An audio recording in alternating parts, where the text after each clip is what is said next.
No Bullshit Gaming Podcast 2.5 Gamers, session number 38, sharing actionable insights, dropping knowledge from our day-to-day user acquisition, game design, and monetization drops, but also discussing the latest industry news from time to time while having so much fun. But let's not forget, this is still 4 a.m. conference discussion vibe, so let's not take it too seriously. Welcome, everybody. Today, we have Felix. We have Felix. Where is it? Where is it? All I want for Christmas is you, Braberg. Jakub, always skeptic, Remiar, and myself, industry analyst, Matej Lančarič, because for some reason I became an industry analyst thanks to pocketgamer.biz. Thank you very much, guys, for picking up the Marvel Snap article. Really enjoyed it. Okay. First of all, again, thank you very much for subscribing. We just hit 1,000 subscribers. You are amazing. Thank you very much. And also, thank you very much goes to Addictive because they've been supporting us since almost the beginning. They've seen what you are seeing as well from the subscribers and from everybody. If you've built a mobile game for iOS or Android, you've experienced user churn. You can win those users back, but it's getting more and more expensive, even more so to acquire totally new users. Enter cross-promotion with Addictive. By identifying your users likely to churn early, you can showcase another game in your portfolio before they leave forever, transforming a lost user into a new user, increasing your revenues. Learn more now at addictive.com. Thank you. Great. Okay, Yeah, so big how thank are you, guys? everyone. Yeah. Yeah, thanks. Yeah. Okay. Well, thank you. Okay. Remo's touched. Remo's super touched. Yeah. So emotional. Thanks. Yeah, cannot compute emotion. Robot. That's great. Yeah. Okay. So it's Jakub Robot, no emotions, Remiar today. All right. So what are we going to? Anyway. So what are we going to talk about? Well, Felix is going to mention DCPMs in terms of the Christmas and Q4. We're going to touch also very briefly the seasonal creatives as well, because, well, only briefly because I've been talking about it for some time on different channels as well. And I want to mention one new TikTok campaign type. And also, then we're going to go towards the War of Clones, because Survivor.io is getting clones. Well, surprise. Just going to briefly touch that as well, because now we are seeing Heroes versus Hordes. Terrible name. It's actually that's what it's that game is about, and well, why not? To be honest, I'm very happy for fantasy setting as for myself because I hate this. Come on, man. Come on, you can't be serious. I can't believe you sound more excited about that than getting 1,000 subscribers, man. It's Product stuff. So yeah, vectors and systems, I guess. Yeah, vector systems. I'm not like why you're so happy about this game making like 5K a day. It's first clone though, yeah. It's not making 5K a day. That's like first thing that I will correct you later down the line. And then the second thing is that it's really nice to see the improvements, the iteration, man. You learn a lot from these things. Ooh. The vectors and the systems. Vectors and systems. Okay. Let's see what the vectors are in the ad monetization world, because there are definitely no vectors in the UA. Very nice transition. Oof, that was smooth. All right. So I walked in a mall this Tuesday on November 1st. And of course, I heard Mariah Carey's All I Want for Christmas Is You.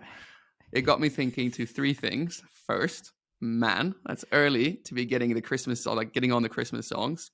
Second, how much did this woman actually make like every year from this goddamn song? Because it's every year. And third, I realized after hearing Mariah, it's time to start preparing for Admon silly season, which is closing in fast. So today I wanted to share some Black Friday, Thanksgiving, and Christmas holiday tips on how to maximize your ad revenue for the holiday season. I know it's early and you guys are going to give me poo-poo about it, but I figured if I share now, some of our listeners actually might even have time to actually act on some of these tips. Nice. So before diving into the good stuff and the tips that I want to share, I did some research and I looked it up. According to the New York Post, Mariah Carey, since this All I Want for Christmas song coming out in 1994, she has made over 50 million from the royalties on this song. So just wanted to put that out there first. So if any devs want to shift focus away this holiday season to make a Christmas jingle hit instead of working on your games, that's the potential rewards. Yeah, nice. Then we can talk in 30 years and see like how they I didn't hear that. Exactly. So for some context here, Black Friday, along with Christmas, is peak ECPM price season of the year. It's the best time of the year for Admon people and the worst time of the year for UA managers, right, Matej? Well, it can be discussed. Obviously, it's not the easiest time to run UA, and it's super expensive, but still pretty much okay. I never complain about anything. Oh well, I take that back. I always complain. Yeah, it's the only time of year where us Admon people get to outshine the UA bad boys, huh? Let's see that in January actually. Anyway, so I'll start with like this list I've compiled on tips. I'll start with very basic ones, and then we'll get a bit more advanced towards the end. So tip number 1, AdApps TXT files and info.p lists. So AdApps TXT file is a TXT file that ensures digital ad inventory is sold only through sellers that have been approved by you as a publisher. It helps fight fraud, but this only means that you only get demand from sellers and resellers that you actually have listed on this file. The networks you work with, they frequently update these reseller lists like all the time. For some reason, Unity has been updating it like weekly for the last like 2 months, and it's super annoying because you have to update it. So the first simple tip I wanted to share with you, like if you're listening to this in the next 10 days, update these lists and make sure all your entries are up to date, because this will maximize your overall demand pool. Okay, so if I don't update this, let's say until the end of the year, what happens? So you're missing out on all the possible demand partners that these networks have partnered with. They can't show ads in your games, even though they've been approved by the ad networks that you already work in. So if they're not listed, no ads get shown and you have less demand in your game. Okay, so I guess less revenue as well. Exactly, yeah. Tell me the number. What am I missing? Man, like it's impossible to say, because like sometimes, Unity has been adding one entry every week, and then sometimes there's a lot of entries they add, so it's impossible to say. Of course. Well, when I'm always discussing like any like CPI, the UA channels and everything, you always say, "Oh well, say the number." You're just upset that we're getting into ECPM high season, and I get to shine for once. We'll see. Anyway, we'll see. Okay, we'll see. Okay, so tip number 2. It's time. Whoa, like there's no number. Come on. A billion. Okay. No, I don't know. Yeah, no, there's no way of saying, man. Okay. Yeah. So tip number 2. Tighten up the waterfalls. So if you're running Admon for games and you do a lot of A/B tests, your waterfalls can get kind of cluttered. What does that look like? You have placements from the same network being called twice or more in a row, or you have placements in your waterfall that have less than 1% fill that also at the same time earn less than 1% of the overall ad revenue in that waterfall full. This is not the time to be lazy. This is the time to earn 2 months ad revenue in one. So the kind of what you want to do here is you want to run a couple of A/B tests before the 20th of November. Your aim here is that you don't want to touch anything for Black Friday or Thanksgiving. So around 20 to 23rd at the latest, you want to have everything locked down. All your placements then should be filling at or close to 1% and generating more than 1% of the overall ad revenue in that waterfall. So the last A/B test you should run is usually around the 17th. It's basically setting up a couple of high placements that you're expecting to fill over the weekend. And basically you want to have that test finished by the 22nd or the 23rd. And then you're in a very good spot for Black Friday. So this third tip, I want to hear you, Remo, weigh in on, because this actually touches game design. Get into the holiday spirit. So themed rewarded ad icons. So this is a nice little trick where you change the physical button where you call for a rewarded ad to fit the theme or whatever holiday you're doing. So for example, for Thanksgiving, if you have an ad button, you make it the shape of a turkey or a pilgrim. This increases the clicks on the rewarded placements as your users see it as something novel and new. No so way. I've done this. No Usually way. I see an impression per DAU increase by about 5 to 7%, and then it reverts back to the baseline after about 4 or 5 days. So how to decide if this is actually worth it for you in your game? So let's say you're earning $1,000 a day from rewarded ads. 7% of 1,000 is 70, so $70. So over 5 days, that would be an extra $350 for the holiday season. So probably not worth the hassle for this. But let's say if you're earning $15,000 a day from rewarded ads, that's $5,250 over 5 days extra revenue that you're earning, right? So let's say if you're running this on Halloween, Thanksgiving, Christmas, and Easter, and 4th of July, that's 5 events. That would mean if you're earning $15K a day, roughly $26K extra a year. So if you're doing this. So if you're smart, you get a designer to make all the ad placement icons for every event, like as a one-off, like for the whole year. And then you can easily add them on when you're doing your gaming updates when you're actually updating it. So this is like a relatively low effort to mid to low reward trick that helps amplify your events. And I'm sure that Remo has some comments on this, but I love it. Yeah, I really love like Felix goes this goodwill hunting thing on you with like exact numbers to Yeah, the exactly. Because I know you're If you do the math, you're gonna attack me if I don't. Yeah, it's like that's like all these calculations. You can earn 26K extra on these.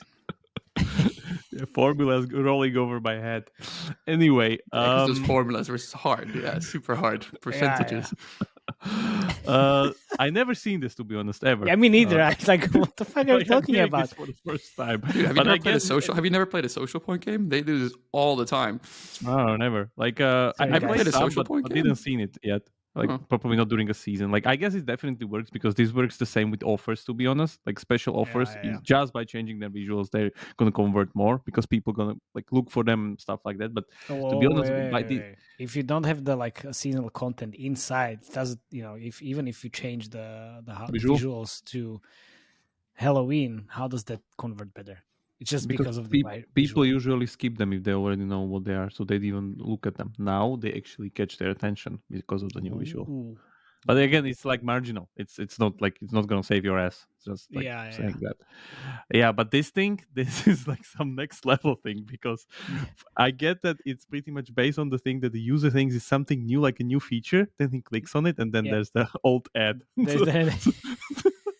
Is that your way of giving me a compliment? I think so. Yeah, I think so. That's the closest I'll ever get. Yeah, exactly. I love you too, Remo.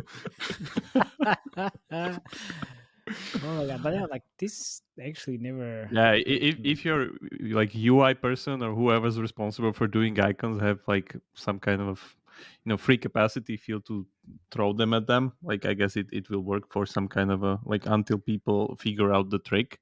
But it's but the retention in these games, right? Like you're usually not keeping all the users, so by the time the next like holiday theme comes along, you usually have quite a different user base. Yeah, so you new set of users anyway. It won't work on new users, to be honest, like you said, because they don't know it's new. Ooh, there's some logic behind. But there's always overlap, right? You're always getting new users, but you also have users. That's also probably why it's between 5 to 7%, but still. 5 to 7%. All right.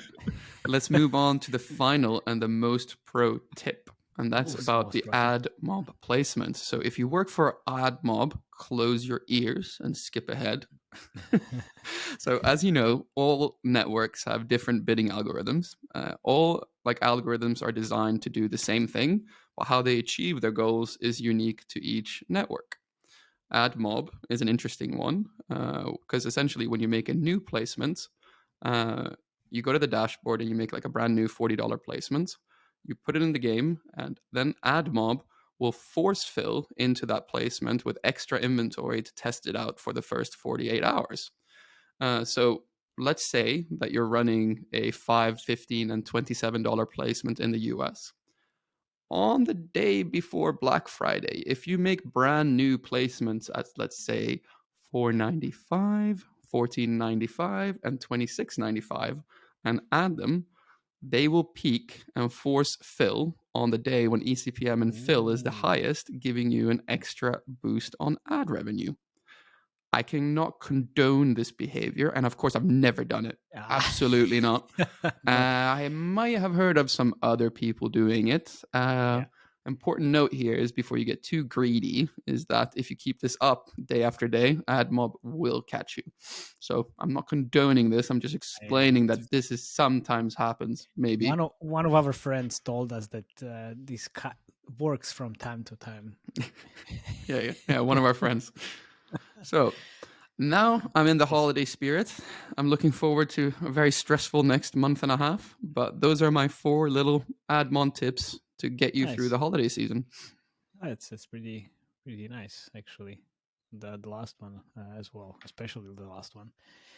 Now, Admon people, you can Admob people. Now you can you can listen. Yeah, unmute. Unmute. That's fine. Oh.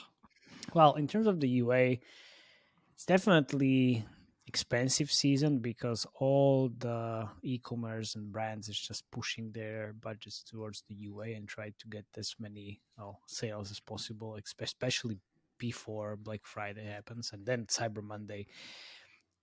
That's like the high CPM, well, the high competition period.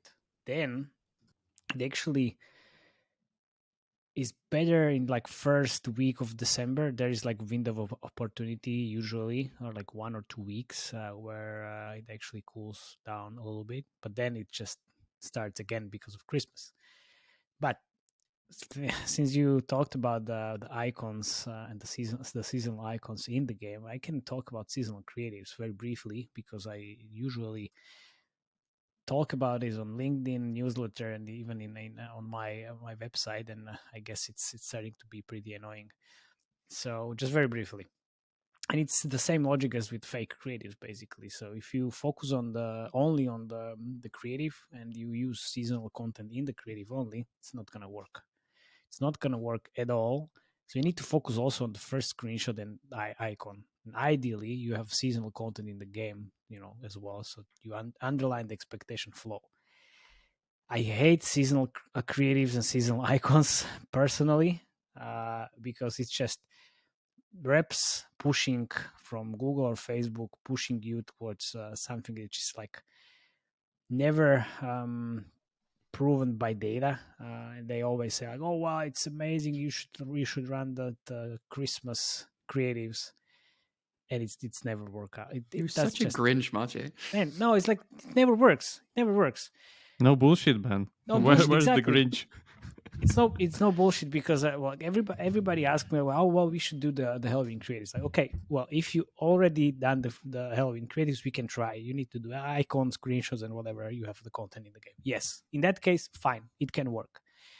On the other hand, I've seen this multiple times in the past, and I see it actually now after Halloween. So these horror stories, I've seen like a very big dip in terms of the organic downloads and overall KPIs after we used like Halloween icons or Christmas icons and all of these like the bullshit assets. So after we had the Christmas icon in the store, actually the downloads dipped from 50k a day to 10k a day, and this is like real story that happened this year. And we were just trying to understand like what the fuck happened, and obviously we didn't change anything in the game. And then we found like, okay, well, it's mid-January, we could potentially remove the Christmas icon from the store and just get back to whatever we used before. Surprise, surprise, we got back to 50k a day like in like 3 or 4 days after we put back the icon. No other change was made, which I don't think is a coincidence. So I guess like, it has a very big impact on the overall store performance and the organic downloads.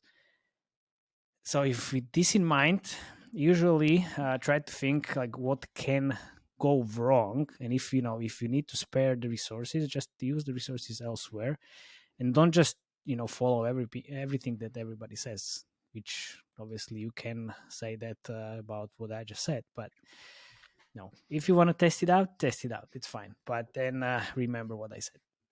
Anyway, just very briefly about the seasonal creatives. You shouldn't do. You shouldn't do. Yeah, exactly. I think what's worth mentioning here is the new campaign type from TikTok, which is equivalent to Facebook automated app ads. And the TikTok campaign is called SPC, Smart Performance Campaign. I have no idea. Really original. Who the fuck is coming up with these names? It's amazing. Yeah. But yeah, okay, whatever. Let's talk a bit about the SPC and the numbers I see, because, well, everybody says, not everybody, but TikTok says, obviously, like, this is the best thing that was ever invented. But it's the automation solutions that leverages the machine learning, obviously, to optimize for the best performance and your marketing goals, to reach the right people, maximize results, whatever. Sounds amazing on paper, as always. So why is SPC better than the manual campaigns? Because of automation. That's what Facebook said about the AAA campaigns, the automated app ads. And there was a time when the AAA campaigns were performing better than everything else. Now it's changing, obviously. But this SPC is, enhanced with creative combination, all these like exploration capabilities to increase the overall performance. So how should you actually optimize with these campaigns? So they suggest to select the most relevant goal. Obviously, well, we are talking about revenues, right? So if you're measuring ROAS, value-based optimization is the way to go. If you're focusing on mobile app install campaigns, then, well, CPI campaigns, here you are. But this is only available on Android so far.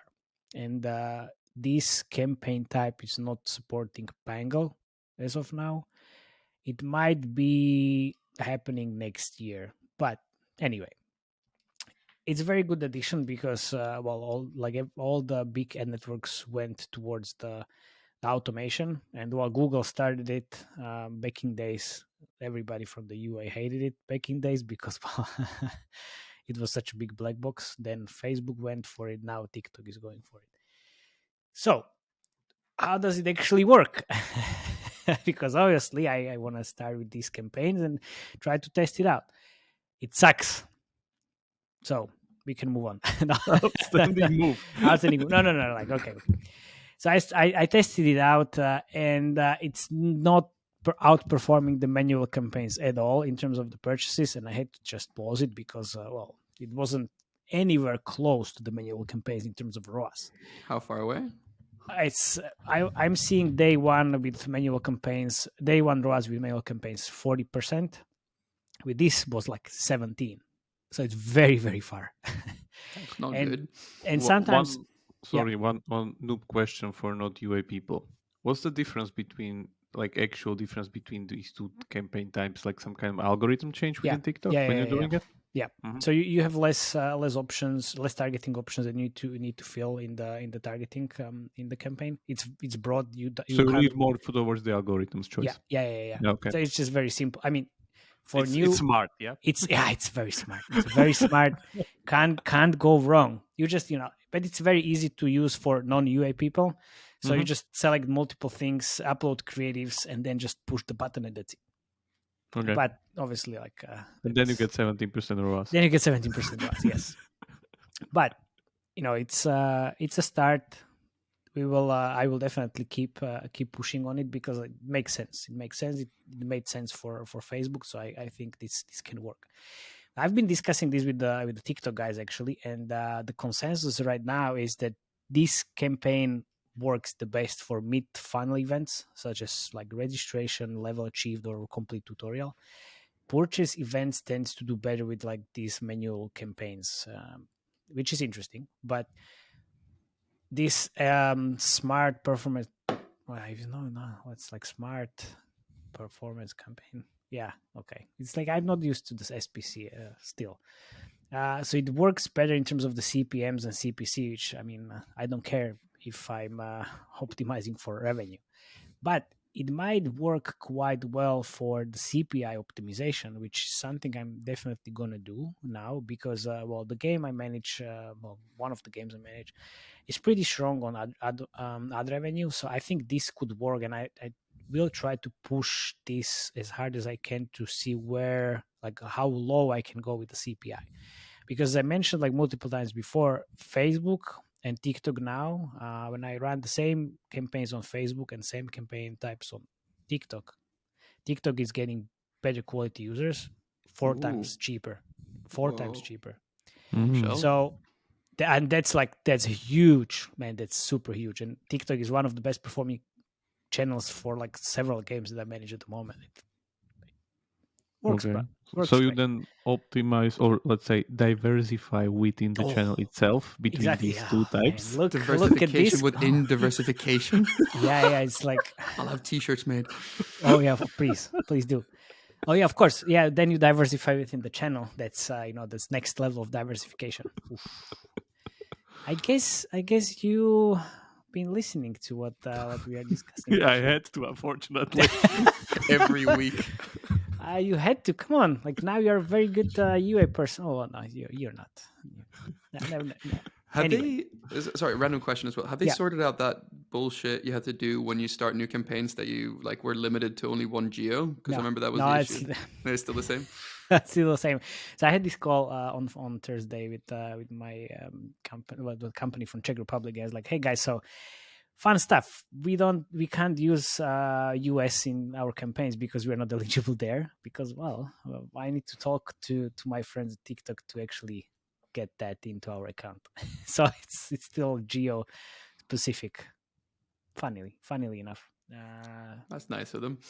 It is, but here we are. I'm coming back to this, what I've said a million times again, like do your own research and don't listen to everyone. Even if everything looks good on paper, just test it out and you will see your results.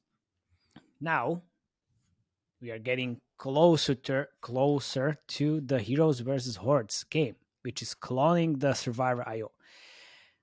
Or is it? Or is it? Yeah, that's that's a surprise. Yeah, that's a surprise because we found out maybe it was slightly different than what we thought. But in terms of the name, it's terrible. Or is it? I don't know. In my opinion, it's not working well. But also, like they took the marketability away from Survivor IO and slapped a different visual design to this. And as Jakub already said, he's a very big fan of fantasy setting. I'm not, and these CPIs or like the CPIs for this setting is just incredibly high, and I'm pretty sure that they are seeing way higher CPIs than Survivor.io is seeing, even on a different scale. And this is just like how it is. It's, but from a brief check that I did, they are running Unity and Iron Source as the biggest UA channels, and surprise, biggest traffic drivers for this game again are apps like Quick Touch, Clean Master, or Phone Booster, whatever that is. It's like, what's a phone booster? I have no idea. It's some Boost random phone, app man. that boost your phone. Yeah, dull. It's in the name. Shit. Boost your phone. So it's a very similar thing that happened to Marvel Snap and their like solitaire traffic. So this is amazing. Iron Source has this interesting algorithm that always gets you into these different like amazing apps that have nothing to do with the games. So immediately you see a lot of installs, but like shitty quality. So yeah, but then what they're using in the creatives is just like one hero, and then like not even hordes, but it's full screen with the enemies. Yeah, with the enemies they're trying to kill in the creative. So I'm But not that's sure what actually happens in the game. Sure, but I don't know. Okay, whatever. Go for it. You're super excited about this game. I'm not at all. So there you go. Yeah. Let Yeah. me continue. The thing is that the interesting part on this story is that this is not like a direct follow-up that you would expect that currently are in the works, and I expect that like 20 of them are currently in the works. Oh well, even more. Yeah, because let's establish some dates here so people know what's the timeline of this. Survivor.io was put on the stores on 3rd of September 2020. This is really important, and most people don't kind of realize that they were actually in this kind of a 2-year soft launch nearly, and then only started scaling very rapidly. Very rapidly means like 300k downloads a day. Yeah. In the middle of August, like Yeah, August it was 12th. like from middle of August until the end of August. Yeah, They went that's from the 10K part to where all the 400,000. buzz and everything started coming, and they Yeah. started making like more than 1 million in IPs a day and stuff like To that. the Like moon. in like in a month, like in September, they peak somewhere at like 2.2 million or something Yeah. like that. Without ads. Yeah, without that. So I'm guessing like 3 plus, maybe 4 even with that. So, and they're, by the way, still going strong. Like looking at the data after we last talked about it, about their update, they're still going strong. The downloads are not dipping that fast now. They're kind of stabilized. Same goes for revenue. Still makes more than 1 million a day in IPs. So my guess is somewhere around vicinity of like 2 million overall revenue a That's day. fucking insane. Yeah, it's fucking literally insane. So Jesus. Already like pocketed Archero stuff and their kind of records there. So Yeah. good job. And then we have the Heroes versus Hordes game, which actually, by looking at the charts, was put up on the stores February 7th this year. So my guess is, and this is kind of obvious from the design of the game, they were looking very, very closely not only at Survivor.io but also at Archero, because you can find elements in the game from Archero itself. Ooh. So that could be done because Survivor.io changed some of their things in between, and when they're kind of iterating on it, they took the previous update, or they just took the other update from Archero, because the game have very, very like pretty much the same meta game. So that's like one of the things that tell you that these guys weren't really like, they were there before this whole buzz started. That's for one thing. The other thing is that if we look at their kind of scaling thing, like of course they were there from the February, but they actually started doing some kind of serious, I guess, UA bumps, and now they started scaling from like first one is from April, and then somewhere like June, and then pretty much September they started pushing kind of more serious marketing behind the game, I guess. Or serious marketing, it's like thousands of downloads. If yeah, we are talking let's about say, serious marketing, it's Survivor.io. That's yeah, like but fucking serious. keep in mind this is a company with 3 games that like you don't really consider like successful commercial hits yet. Okay, sure. Okay. Yeah. So now the revenue looks like a hockey stick and ends in something like 8K in IPs a day, which I would guess is definitely like more than 50% in ads, because the game is skewed through with ads like much more than Survivor.io. Beautiful. I know. Yeah, beautiful for Felix. Felix who's like loved that game. So that brings us to 16K a day, which is already great. Oh yeah, that's okay. That's okay. And I would definitely keep an eye on it, how it goes. But currently, it seems that it's going the right direction. The other thing that I really like about the game, one sec. I want to mention this. Like they have this bundle in the game which says remove all ads for 24 euros. What the fuck? That's quite steep. That's super steep. Yeah. Like wow. Yeah. Okay. Let's see how that works for it. But I don't know if it's like I didn't see any interstitials. No, I didn't see it interstitials as well. I was so pissed. I removed the game like after like 15 minutes of gameplay. I don't have any endurance. Why? Because you were bad at it?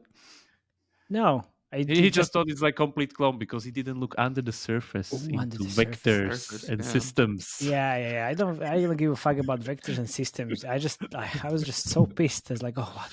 Yeah, the devil's in the details here. That's the important part. You got glasses and you can't see the vectors, bro. What's going on? Yeah, so first things first, they cut down the session time. I really like this about this game because there's one of biggest Survivor IO's problems that the session can, like the whole run basically, can get up to 15 minutes because the game encourages you to stay alive longer. Yeah. This game, on the other hand, has a cooldown timer that's ticking down, so you need to survive it and you actually know where it's going to tick down. Exactly. So that's I really like about that one. The other thing, it seems to be kind of a little bit more streamlined around the upgrades and everything. They have the whole talent tree taken out from Archero, where you just throw money at the game and it randomly picks up a talent for you. So they have that exact system.